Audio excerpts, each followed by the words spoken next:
WV Uncommon Place. This podcast is a variety podcast that houses numerous series to cover mental health, empowerment, podcast framework, and various intimate series to get to know the hosts. Along with occasional movies reviews and dives in pop culture with our event podcast episodes. The Uncommon Place digs into bringing guests on that stories don't fit the mold and are very different. WV stands for the great state of West Virginia, and every quarter we cover something in West Virginia. Stacy and myself, JR, are your hosts, so please come along for this venture to our Uncommon Place.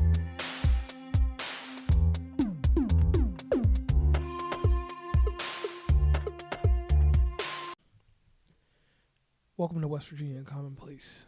I'm JR, your host. Stacy's out, like always, on assignment doing something, making the world better. So, we've had quite a few episodes to build up to this episode. This episode is the worst date ever. So, to start this off, the worst date ever didn't involve Stacy, didn't involve Michelle. It didn't involve anybody that I had a relationship with. I will not say the name of the person, but I'll just give enough information away so if anybody knows the story, then they'll know the story. They'll know that I'm telling the story. So, 2004, just getting out of high school. I'm out here, I'm living my best life. I got the money and everything. I'm just living rent-free in my mind. And it was this young lady that I liked in school, and I didn't approach her. I should have approached her early on, and maybe things would have been different. But I waited till, we were out of school, and I was like, let's go on a date. I talked to her a little bit here and there. The conversation, I think I hyped her up way too much. Let's get that out the way first. And me, I'm a personality, so I don't necessarily have to have the same personality matching me, but I've got to have more on the table. So that's no diss to her. It was just I hyped her up way too much. So we planned this date, and it was just a real simple, everybody knows, she can't pick me up. It was cool, you know how JR get down. And if you don't know, now you know. And the date was simple. We were going to go to Quiznos. And the reason I chose Quiznos back then is because that was a bake sub. Quiznos was a place that you could go. And like I said, it wasn't that I was a cheap date. It was I needed to see her face to face, and I needed to see if there was that interaction or that chemistry. Because, we was heavy on MySpace then. And Facebook wasn't even in existence.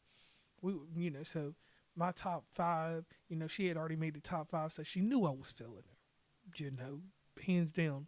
And when I express stuff to females, whenever I'm on the prowl for them, I got the wordplay, and it's not that I know exactly what to say, but I knew that I didn't have to charm her because she already liked me, because she liked me since elementary school. So, I get myself ready. I got the Nautica on, got my boat looking right, put on my Nautica blue or whatever the stuff is, got the curls looking like 3000.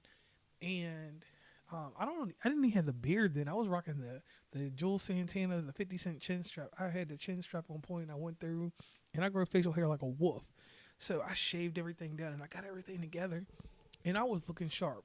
Had on my Air Max 95s, the black and gray with the ash on them, with a little bit of red you can see in the bubble. So I was doing it. And then I threw on, back then, I've always been a dude on point with my T-shirt. So I did my T-shirt game because we were going to Quiznos. I had decided not to elevate it to, at that time, the O'Charlie status, because I wasn't eating Applebee's. I wasn't old enough yet.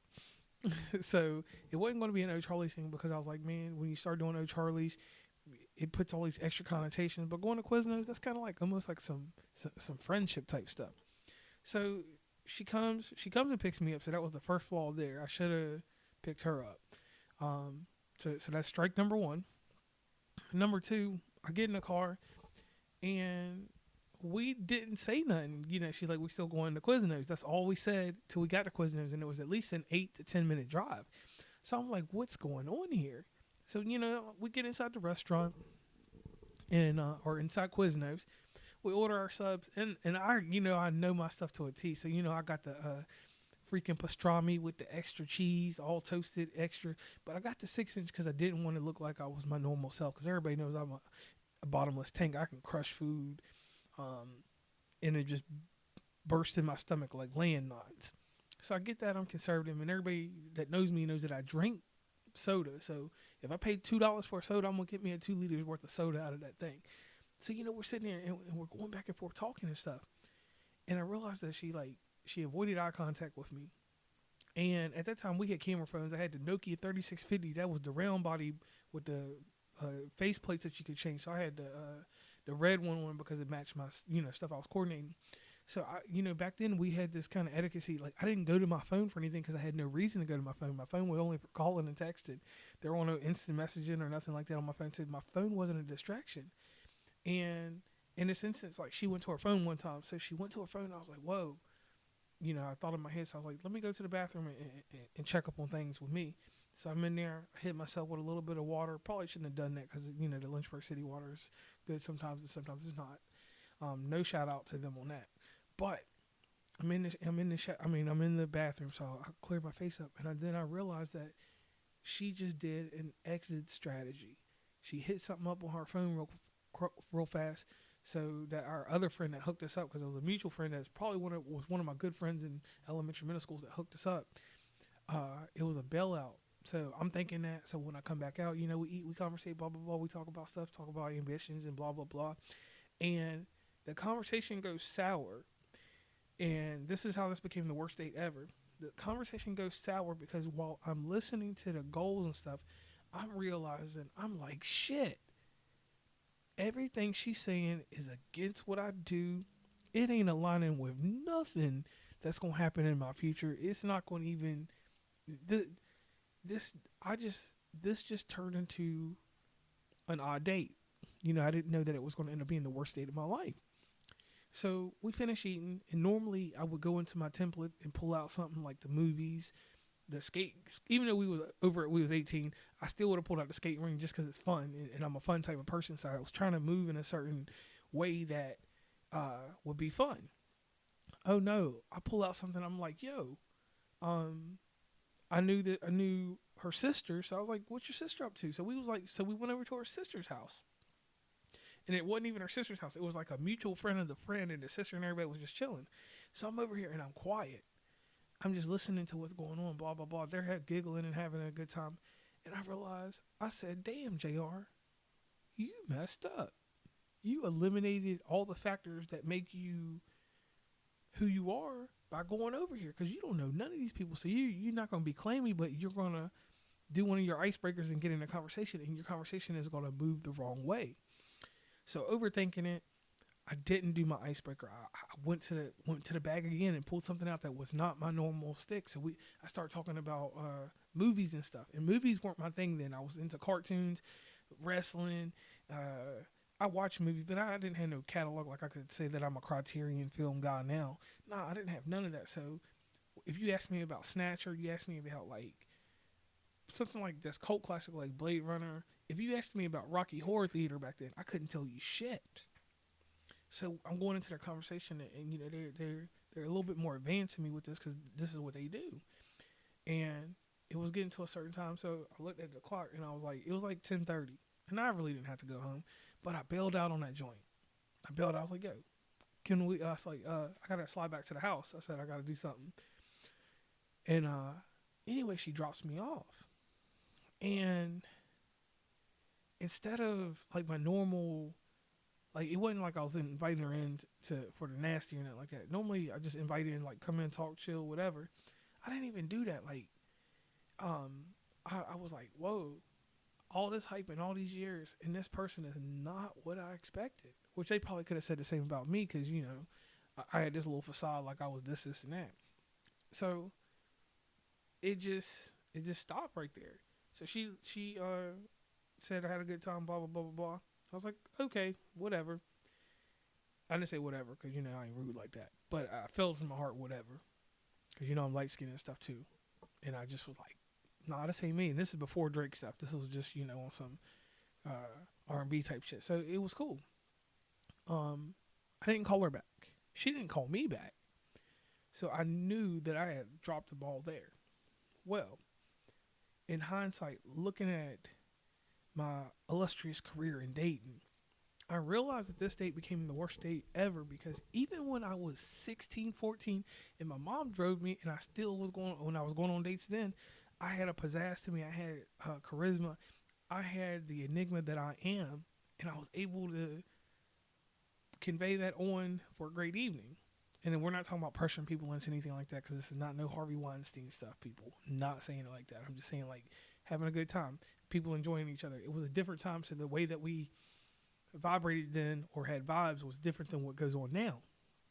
So I'll say some time went past that, and I didn't even dwell on it. I didn't even dwell on it when I was young. When I got older and I seen how life progressed for both of us, we went different ways, whatever. Still remain friends. Still on Facebook. Still follow each other on Instagram and on TikTok. And we don't even talk about that no more. A lot of people, we don't even talk about the date, but it was just like, it was crazy because after that date, it set a new tone for me and it put me in a different place. But the reason that I look back in hindsight and say that it's the worst date is because everything that I am, even the person I was before, with all the tactics and all the skill and all the templates and all that scientific stuff that I had, this one date I faltered. This one date I wasn't me. And to me, that's the worst date ever because nothing was going the way that I wanted to, and I didn't even try to pick up the pieces. I'm one of them type of people. I'm a builder. I'm gonna try to work it out. If it falls twice, then I'm done with it. But in this instance, I just like, this is not for me. So go on later on in life, and I'm going through my 20s. I razzle and dazzle, start a family on that one end. After that, that family, we broke up, whatever. Go out here, I'm a wild dude for like a year or so. Well, I wasn't even wild, but I was wild for a little bit. Then I got into a relationship, then that relationship ended, and then the rest of my life happened. I look back, and I was telling somebody, because we were just talking about things, just like ranking stuff.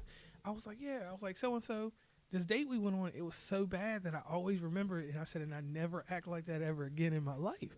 So that's the story right there. I know you probably thought that it was going to be a long episodic thing. No, it was real simple. It was the one date that I went on that I was so out of character that I couldn't be myself, that I wasn't myself. So it just didn't make sense for me at the time. And I didn't consider it the worst date I'd been on then. I had other failed attempts on dates. And when I say failed attempts on dates, I'm talking about like just securing a girlfriend. Because it happens to everybody. I don't want nobody out here acting like they're the true player for real or they this and that. Nah. We have losses. You do lose. If you don't lose, you don't learn nothing. Mistakes, lessons learned. So anyway, now in life, I got what the world was supposed to give me or what I needed in the world. So I look back on it and I laugh on it because I'm like, man, that was crazy. You actually went out here, found the person that you were crushing on the heaviest all through school, finally get to go out with them. And my personal opinion was that they didn't meet my expectations. And I obviously didn't meet theirs. And we're still cool to this day, but it was just like, dang, all that hype and all them years. And just to fizzle. So on that note, that is the worst date ever for me. I am JR from West Virginia and Commonplace. Please like, subscribe. Check us out on Twitter. Check us out on Twitch. Check us out on Mastodon. I think we're going to be on there soon. Check us out any and everywhere that you have a podcatcher. And remember this. It's always fun to go in retrospective and remember things, good, bad, ugly, whatever.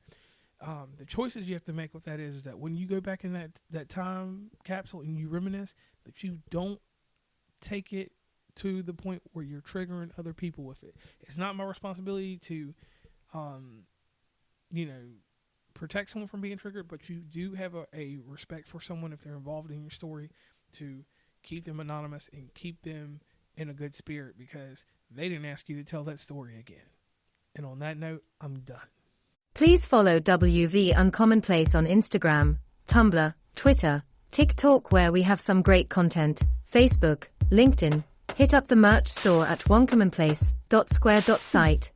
Join the email list from the website, and rate, subscribe, and give feedback from your favorite podcatcher. And lastly, thanks for listening and tune into the next episode.